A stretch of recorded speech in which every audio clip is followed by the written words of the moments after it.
High, this is Vikram দেব। তো আজকে আমি যে বইটা নিয়ে কথা বলতে চাইতেছি সেটার নাম হচ্ছে মালয় দ্বীপের উপাখ্যান। আর এটার লেখক হচ্ছে ডক্টর মোহাম্মদ আবু হেনা মোস্তফা কামাল। তো আমি কয়েকদিন আগে একটা পোস্ট দিয়েছিলাম এই বইটা সম্পর্কে, যে এই বইটার লেখক আর হচ্ছে মানে বইয়ের নাম কখনোই শুনি নাই, লেখকের নামও শুনি নাই, বইয়ের নামও শুনি নাই। তো এর ভিতরে দুইজন মেবি কমেন্ট করছিল যে না, বইটা ভালো। তো সেটা পড়া শুরু করলাম আর শেষও করছি এর ভিতরে 3 দিন না 4 দিন লাগলো পড়তে বইটা। যদিও পরীক্ষা চলতেছে এর জন্য একটু সময় লাগলো, নাহলে খুব বেশি সময় লাগে না বই পড়তে আমার।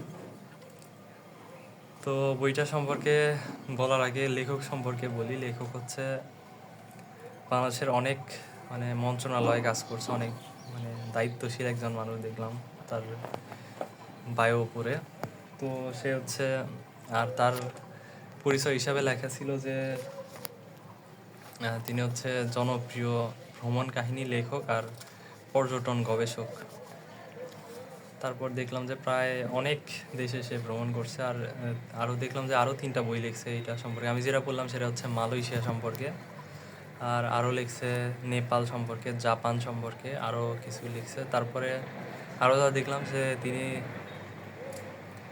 ওই শিশু কিশোরদের নিয়ে অনেক গল্প লিখছে। যেরকম দেখলাম সাহসী 7 বন্ধু নামে একটা বই দেখলাম, এটা আছে। তারপরে আরও কিছু দেখলাম কিশোর উপন্যাস টাইপের অনেকগুলো আছে।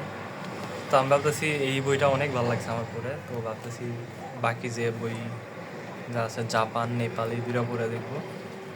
তো এখন বইটা সম্পর্কে বলি। বইটা ভালো লাগছে কারণ আমি এর আগে সৈয়দ মুজতবা আলী, তারপরে আর কিছু লেখকের বই ভ্রমণ কাহিনী পড়ছিলাম। এদেরটা এক টাইপের লেখা, আর এটা পুরোপুরি নতুন একটা এক্সপিরিয়েন্স এই বইয়ের মধ্যে। কারণ এই লেখক যেত ডিটেইলসে ভ্রমণ কাহিনীটা লিখছে, যে এই রোডের নাম সহ, যে এই রোড থেকে এই রোডে যাইতেছে, এই পাশে যাইতেছে, এইখানে এই কাজ, এই হোটেলে খাইতেছে, এত ডিটেলসে লিখছে যে মনে হইতেছে যে আমি নিজেই ঘুরতেছি ওনার সাথে একসাথে বসে।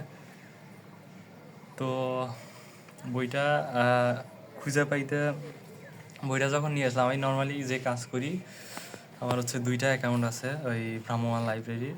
তো 2টা বই নিতে পারি। আমি নর্মালি একটা কাজ করি যে একটা বই চেনা বই নিব, যেটা আমার উইশ লিস্টে থাকে, পড়তে চাই এরকম। আর একটা হচ্ছে অচেনা কোনো লেখকের বা নাম শুনি নাই এরকম কোনো বই নেওয়ার চেষ্টা করি। তো এর আগে নিয়েছিলাম ফুড কনফারেন্স, ওটা তো ভালো ছিলই অবশ্যই। তো আর নিয়েছিলাম এইটা, যে মালয় দ্বীপের উপাখ্যান। তো এই বইটা নেওয়ার পর যখন আমি গুগলে সার্চ করলাম, গুগলে কিচ্ছু নাই। মালয় দ্বীপের উপাখ্যান লিখে সার্চ করলাম, লেখকের নাম লিখে সার্চ করলাম, লেখকের নামে খুব একটু আসে তথ্য, বই সম্পর্কে কোনো তথ্যই নাই। তো তারপরে গুডরিডস অ্যাপে সার্চ করলাম, সেখানেও নাই। তারপরে এইরকম খুঁজতে খুঁজতে পরে রকমারি অ্যাপে গিয়ে দেখলাম যে না, এখানে আছে লেখকের মেবি 16টা বই আছে।